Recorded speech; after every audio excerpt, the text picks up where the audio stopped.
my start into the leadership development space happened about 22 years ago. I was getting ready to go to graduate school, and I had a colleague, a fellow server at the restaurant where I was waiting tables, invite me to an open house for a marketing company. And I thought, marketing was going to be one of my points of emphasis in getting my MBA in grad school. And I was fairly certain there'd be a free meal involved, and that was pretty important at that time of life. So I was all in. I took a seat in the middle of the room because that was the only thing that was left. It turned out to be a really big part of the story because I found out about 3 minutes in what an open house for a marketing company actually is.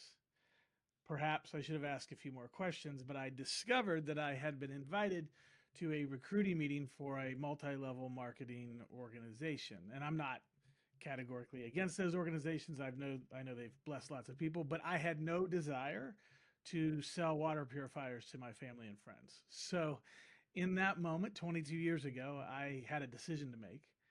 Am I going to make a scene and shimmy my way out of this seat and out of this room?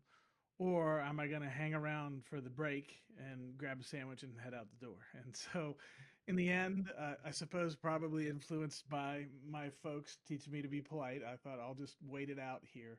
And I'm so glad that I did, because what happened after that initial realization of what was going on is they started talking about what does it mean to be an employee.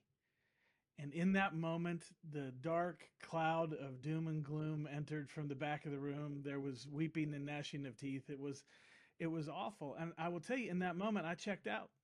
I didn't hear another thing in the presentation. The person up front became like Charlie Brown's teacher to me. And I just sat there and thought, why is being led such a terrible experience for so many people?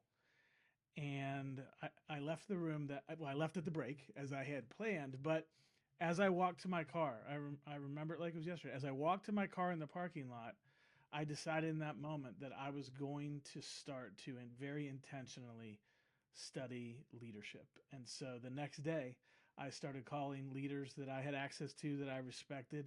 I had a few really unsophisticated ideas of my own, but I just started talking with people. And I'd say the same thing at the end of every discussion. Who else should I talk to? And they'd give me three names, and I would call those people, and then they would give me three names.